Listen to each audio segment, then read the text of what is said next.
Hello and welcome to this week's episode of the Grow Your Recruitment Business live show. We are live on both LinkedIn and Facebook. As always, there is a slight delay between us going live on StreamYard and you actually being able to see and hear us. So if you are watching live, please do say hello. Please do let us know that you can see and hear us okay. And if you're watching on the replay, please do give us a hashtag replay because it's always nice to know who's been here. So as you log on, please do come on and say hello. My guest today is Cherry Swayne of Above and Beyond Recruitment, and I'll introduce Cherry shortly once people start logging on. If you can give us a comment, say hello, it just means that more people in your network will see that we're broadcasting and more people will be able to come and learn Cherry's story. So just give you a few minutes, come on and say hello. If you are watching on the replay, please give us a hashtag replay. Well, the way that this is going to work is we're going to talk all about Cherry and her business journey, and we will have a Q&A at the end. If you're watching on the replay, you have not missed out on the Q&A because you can also come on and ask your questions, just tagging Cherry in as well. Good afternoon, Jackie, who's just logging on from CSG Personnel. Thank you so much for joining us. Please do let us know your name and the company that you're from if you are on Facebook, because StreamYard has different privacy rules with Facebook and it doesn't always tell us who you are. If you're coming via LinkedIn, we should be able to see who you are straight away. So let's dive in. As I said, my guest today is Cherry Swayne of Above and Beyond Recruitment. Cherry started her recruitment business about 10 months ago now, and she specialises in growing software teams for tech businesses in the green energy and sustainability space. Cherry's joining me today to share her startup story with you. So welcome, Cherry. Cherry's one of my favourite clients, so this makes it nice and easy for me because we meet like this every week. And it's absolutely lovely to have you here. So tell us a little bit about you then, Cherry. So what was your background before you actually started your recruitment business? Hi.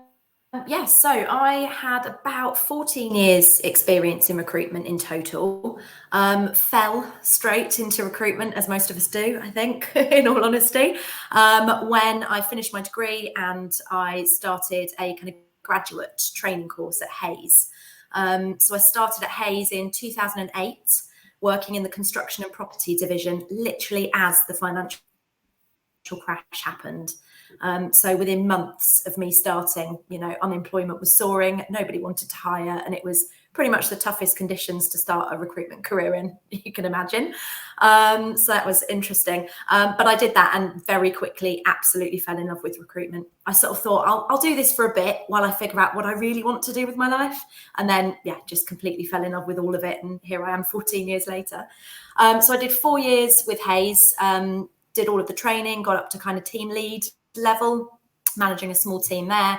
And then I was headhunted to go and join a sort of smaller independent kind of boutique IT recruitment business that were wanting to establish a new office in Cambridge, which is where I was from.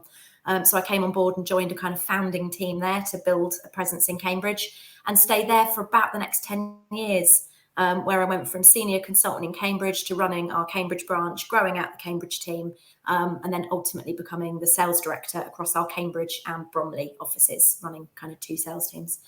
And it was great, real journey. So what was the catalyst then that made you finally decide to start your own business?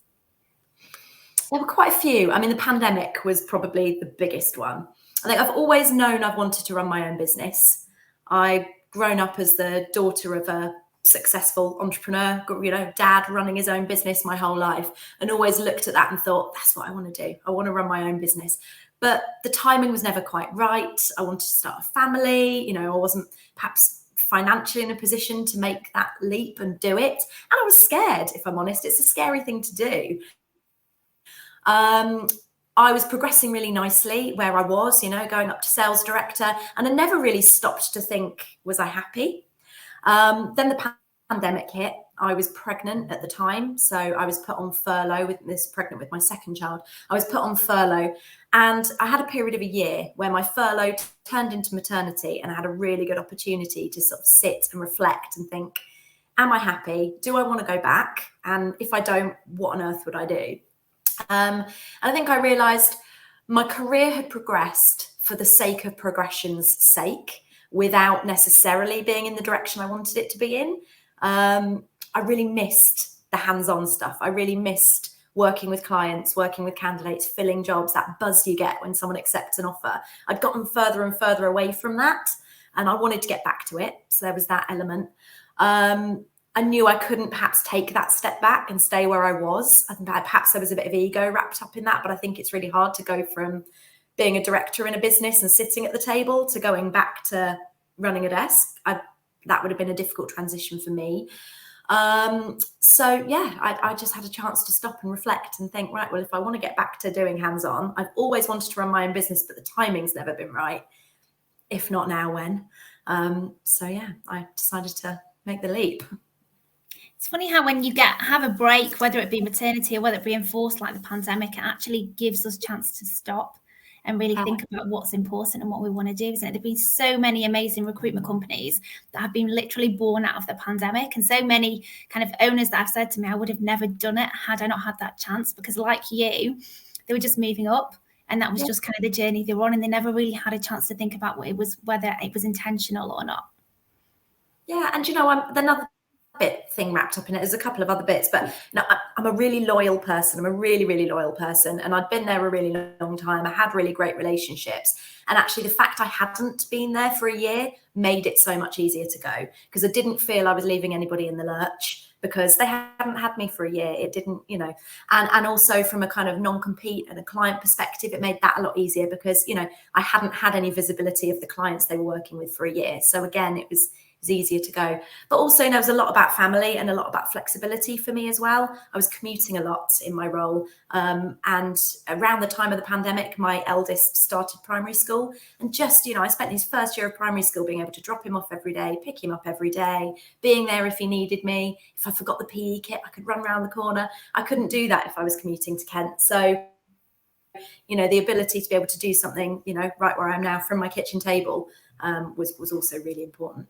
Fantastic. Yeah, you can't buy that time back, can you? That flexibility to just kind of prioritize your family as well as your working life as well. Yeah, exactly. Yeah. So obviously, you called your business Above and Beyond. So why was it really important for you to call your business that? Choosing a business name was so difficult. It really is. It was one of my deciders about whether or not I launched. So I had this kind of idea in the back of my head. I think I'm going to go it on my own. I think I am. But what the hell would I call it? Like, I've got no idea. What would I call a business? And so I had a day where my littlest was, a couple of months old. Eldest was at school for the day. And I thought, I'm going to think of a name. And if I can think of a good business name, I'll do it. If I think of one today, I'll do it. And I spent ages coming up with names, thinking, is there a company already called that? Googling it. Oh, yeah, there is. So annoying when that happens. I went through this huge list in my head. Oh my God, all the different synonyms for matching people. I went on and on and on. And then I just thought, right, I'm overcomplicating this. What do I do? Like, if I think about my recruitment career, why have people worked with me? Why have clients come back to me time and time again? What do I do that I think is better than other people, competitors of mine in my space? I go above and beyond. With everyone I deal with, in every interaction, in everything I try and do, I always try and go above and beyond. And that's how I would want, if people were talking about why is Cherry good, that's what I would want them to say. Oh, above and beyond. Oh, someone must have taken that. They must have. I Googled it and they hadn't. So yeah, that's why I called it that, really. It's how I want to be perceived. It's talks a lot about the quality of the service that I have always delivered, and I aim to continue delivering. Fantastic. And if you hadn't have thought of that name by the end of the day, we might this conversation. We wouldn't be here. No. So how did you do? Obviously, you had been, you've worked for Hayes, you'd worked in IT recruitment, you still place kind of in the tech space, but you specifically chose to run your business in the energy and sustainability sphere. Why did you do that? Why did you make that decision? The primary driving factor really is just around it aligning with my own values and visions. So it's really important to me. I'm very conscious of the situation we're in as a planet, the climate crisis. I try in my personal life as much as I can to make the right choices, to be conscious, about doing my bit. And what better way to do it than through what I do every single day? I wanted to contribute tangibly in some way to making the world a better place. And my skill set is recruitment. It's, that is what people would pay me to help them with. That's what I'm good at. So I thought, how can I, through recruitment, contribute in some way and make the world better? And really the only way I can do that is by helping other businesses that are doing that, and helping them to grow and realize their vision and bring new technology to light that, that makes the world a better place by finding them people to grow their businesses. So that was kind of the main driving reason. And also it's a big market commercially. There's a commercial angle to it as well. There's the personal element and then the commercial element that it is a big growing market. Absolutely. I think it's really important to choose a sector that you can get really, really passionate about, but also aligns with your own values as well when running your own business, isn't it? Exactly. Yeah. So tell us a little bit more about your business then and how it works. So you obviously set up your business in the energy sustainability sector. You work with lots of startups. What is specific about your service that's probably different to what other people are doing in the market?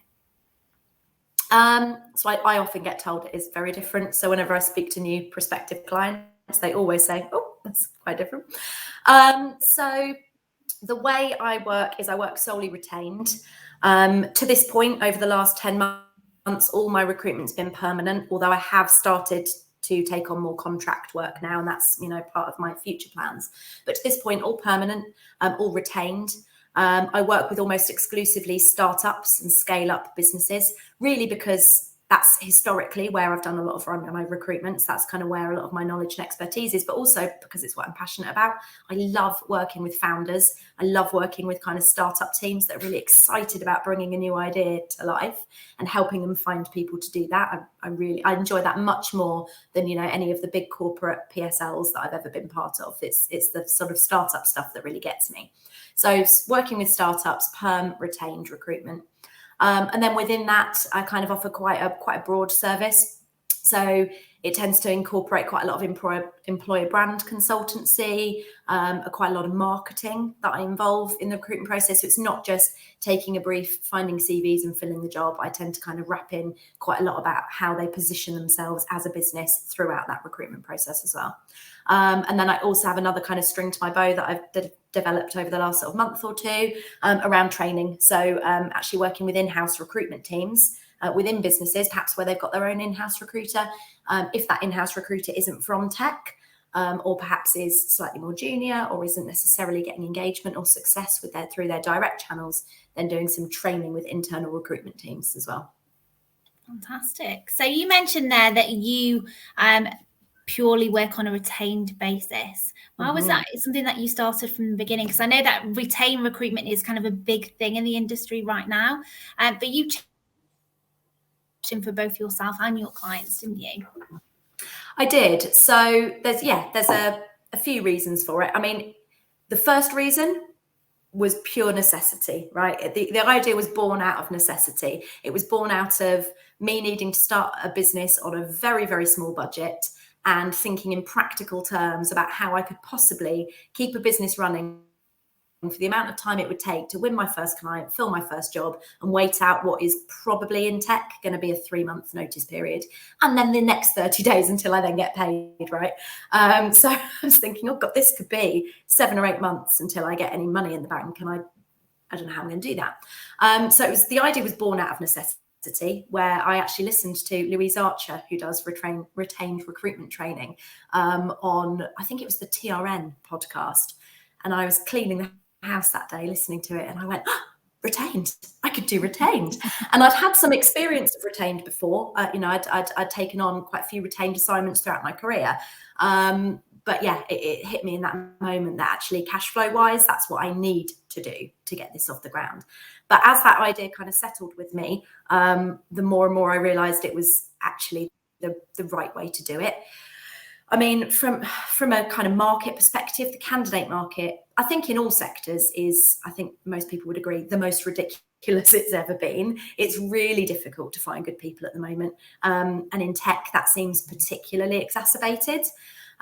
So I think, it requires much more of a kind of executive search, proper managed campaign, I think, than perhaps it did even 12 to 18 months ago.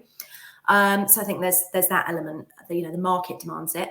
I think if I look at why it's good for my clients, they get proper engagement. So yes, they have to front a bit of the money up front, but what that enables me to do is then advertise roles on their behalf with their branding. So I'm giving their employer brand some visibility.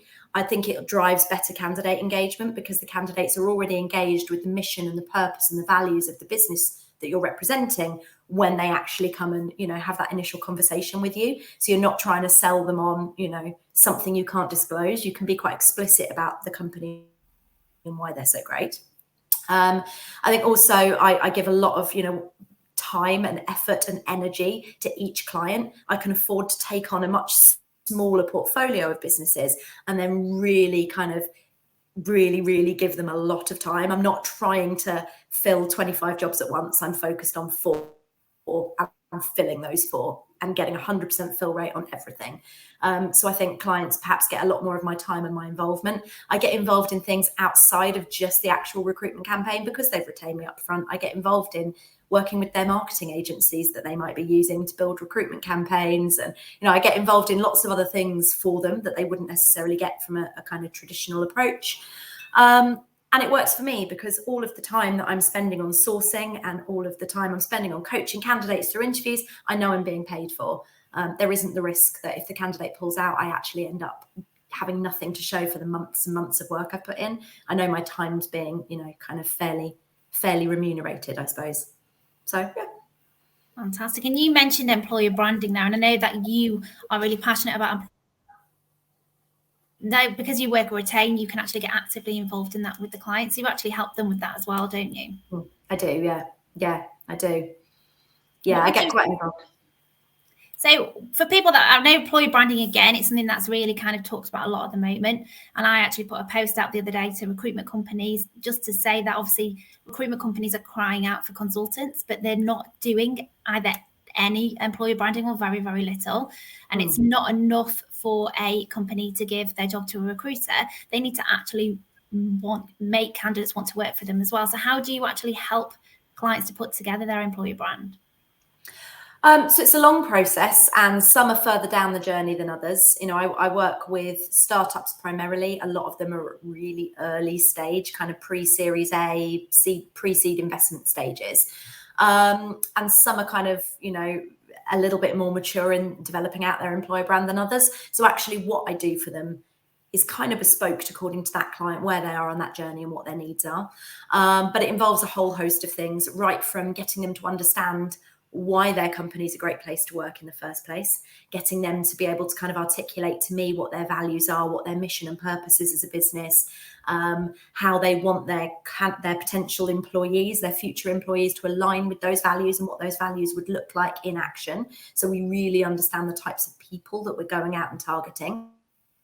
So working with them around kind of that, and then looking at how we kind of position that into an employer value proposition. So how do we kind of wrap that up with a bow and make it look compelling and make it look interesting and make it look different to perhaps what their competitors in the space are going out and positioning.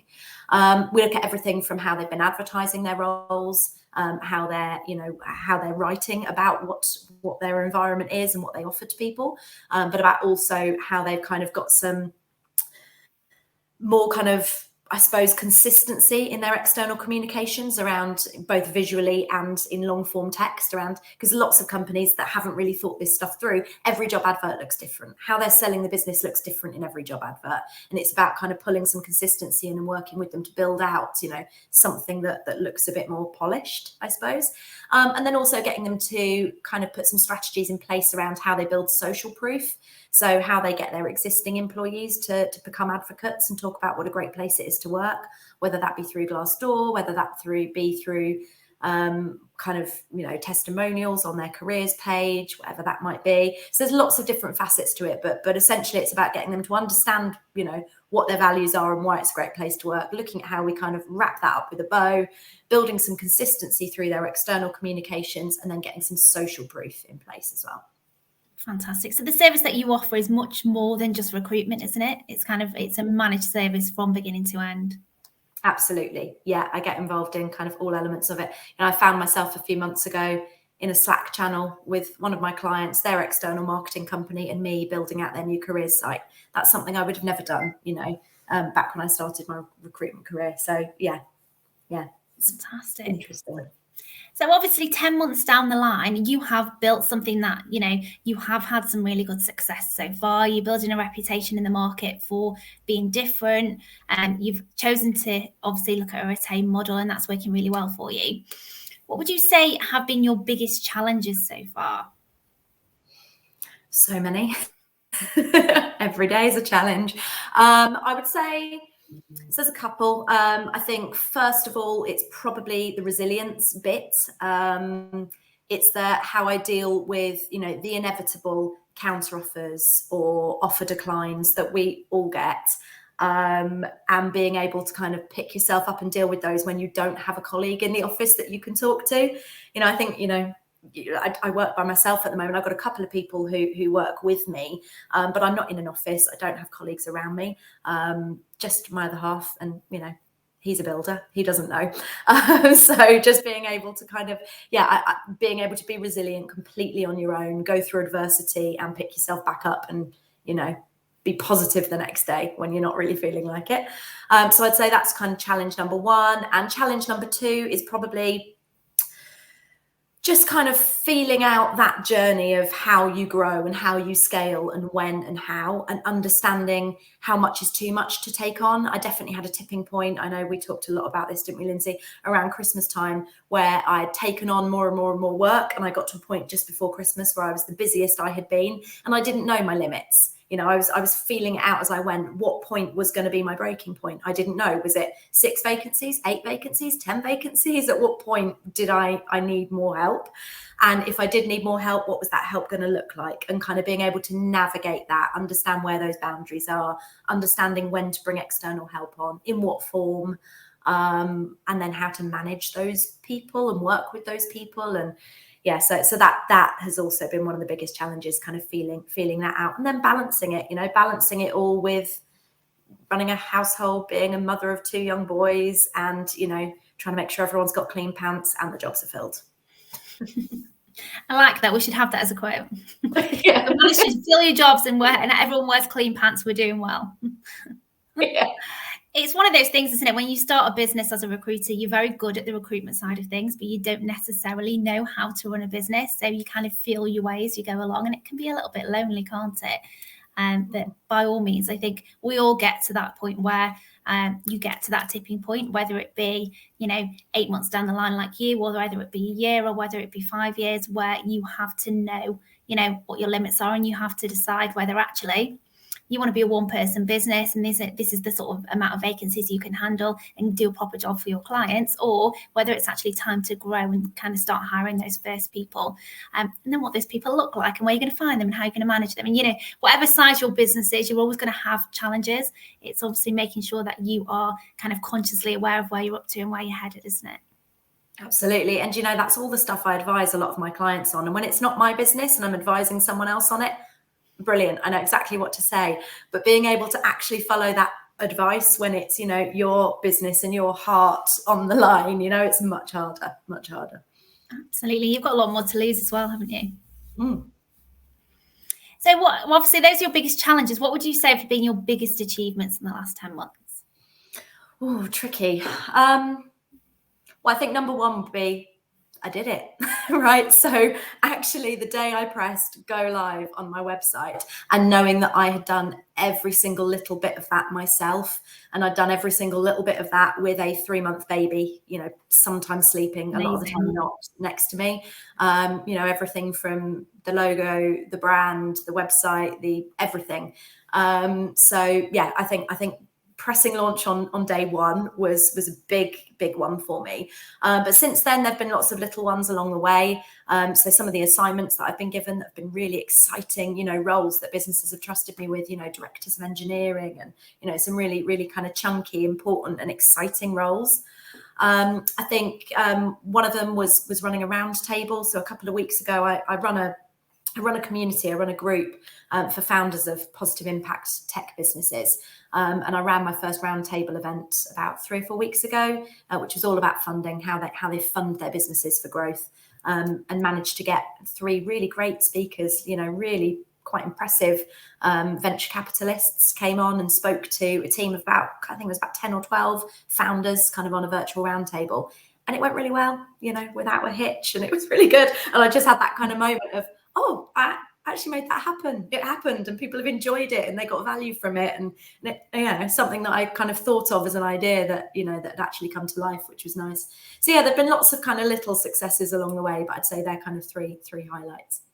Fantastic. I mean, obviously we've worked together for a few months now, and the things that you've achieved in such a short period of time, I think will be really inspirational to other recruiters that either are early stage in their business or maybe like you, they really wanted to do it for a while, but it hasn't been the right time. And I think sometimes the bravest thing is actually making a start, isn't it? And actually pressing go and kind of putting yourself out there and in that position to succeed as well. Yeah.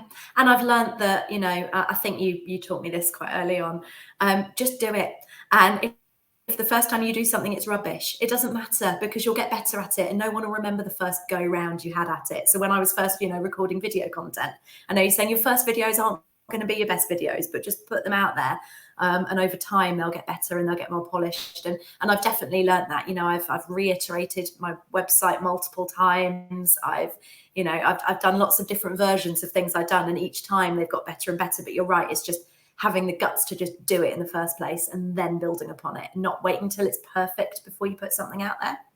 Absolutely. And, you know, it's never going to be perfect. I think as recruiters, we tend to be our own harshest critics. And if we waited for everything to be perfect, we just never do it. So you're much better actually making a start and then seeing what works and what doesn't and then tweaking it. But yeah, I don't think anything will ever be perfect. But if we don't make a start, we won't achieve anything. So by all means, I think that is one of the bravest things to do. So on that note, what is your best advice right now for someone thinking of starting their own recruitment business? Just thinking of dipping their toe and thinking of making that decision. Oh gosh. To know it's going to be really hard work, and to be sure that you're willing to put in what it takes to make it happen. I've never worked as hard at anything in my life. You know, and you never stop thinking about it as well. You know, every minute of every day, it's all you think about. So yeah, I suppose to be sure enough that you want to do it, to sit there at 10, 11 o'clock at night sometimes, because, you know, you have to regularly to get there. I'd say that's probably the main thing. That's really good advice. And to work with Lindsay, to work with you, Linz. Always a good thing. It's optional, but awesome. Yeah, I had a conversation with someone this morning, and you know, we were saying that actually she works more hours than she ever did, and she does things now and has conversations at times now that she would have never done when she was employed. But actually, she doesn't mind doing it now because it's her own business. She knows that she's building something for the future. But you know, it is hard work. You know, we're not all an overnight success. I always say I made so many mistakes when I first started my business. I made every mistake. I wasted loads of money. It took me a lot longer to get to where I wanted to be than it should have done. But actually, you know, sometimes I've got to make mistakes to get on the right path. And I think that's what makes me good at what I do now. Not because I did everything perfectly, because I don't think anyone does. But, you know, if you put the work in the right places and, you know, focused on doing it and kind of just getting on with it, then by all means, I think it's a great opportunity, especially in this market, for people to start their own business. I think you're just, you know, by all means, you are a shining beacon of the fact that it can work really, really well, not only for you as a business, but also in terms of flexibility with your family as well. Yeah. It's been life-changing in that regard. Fantastic. So what does the future hold for Above and Beyond then? What does year 2 look like? Oh, gosh. Wow. Not 100% sure. I don't have a very solid kind of view. I'm kind of letting things evolve as they go. I'm very much a forward planner. I'm very much a control freak, and I'm trying very hard not to be in all aspects. But some of the key things are sort of starting to market out some of my additional services a bit better. So, you know, the training being one example of that, it's something that I've done. I've now been able to kind of package into more of an offering and start to market. I'm going to be doing that with the employer brand stuff as well. At the moment, I kind of roll it all in as part of one service. So starting to separate that out and offer it as an additional service. So there'll be kind of multiple, you know, revenue streams coming in. The other one is start to look more at contract recruitment. So it's something that, you know, I placed my first contractor last week. So starting to kind of be a bit more proactive about building out a contractor base and how I kind of start to offer contract solutions to people will be another element of it. And then growing my team. So I want to take more clients on, I want to take more business on, and I've only got so many hours in the day. I think I've definitely found my breaking point at Christmas. I know where it is now. So I know I need to grow my team out in order to be able to support more companies, which is what I want to do. Fantastic. Well, I have absolutely, you know, faith that you will achieve great things in year 2, and hopefully you'll be able to come back on the show and tell us all about it. We have Cherry for a few more minutes, so if anyone has a question for Cherry based on anything you've heard about how she started a business, anything at all, please do come on and ask us in the comments. We're getting some comments coming through. We also had a comment from LinkedIn to say that someone couldn't view the feed. So StreamYard is telling us that we are live okay on everything. We are getting other comments. So I'm not sure if it was just you. Hopefully it was. If anyone has wanted to watch the whole thing today and hasn't been able to see it, you will be able to see the replay on my profile. If you can't access that, I will also download it, and I can send you a YouTube link as well. So just let me know. Reshma from LinkedIn says, it's very inspiring to hear the challenges and what is motivating you to keep it going, Cherry. I think it's really important that we share these stories, isn't it? Because, you know, we see influencers, etc., on LinkedIn talking about, you know, start your own business, make loads of money overnight, etc. And I think it's important that we show real people doing real things, and actually sharing the challenges as well as, you know, talking about all the good stuff. We were talking about that earlier on, weren't we, Cherry? Before we came on, that actually it's important to show that it's not all perfect and that every month isn't amazing, and that it is actually really, really hard work.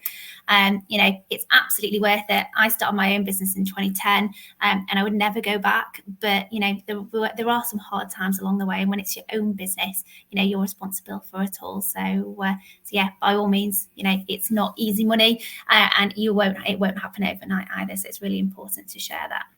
Yeah. I don't know if we've got any more questions for now. If you want to ask Cherry a question and you didn't get a chance to while we're live today, please feel free to bob it in the comments and tag Cherry in, and she'll be more than happy to come and answer them later on. So that's all from us for today. I'll be back next week at the same time. My guest next week will be Elizabeth Pringle of Pace Investment. And we'll be talking about all the different ways that you can actually finance your recruitment business, whether you're a startup or whether you're looking to grow and hire staff and kind of take on offices and more costs as well. So that'll be next Thursday at 12:30. Thank you so much to Cherry for being a fantastic guest, and we shall see you then. Take care. Thanks, Lindsay.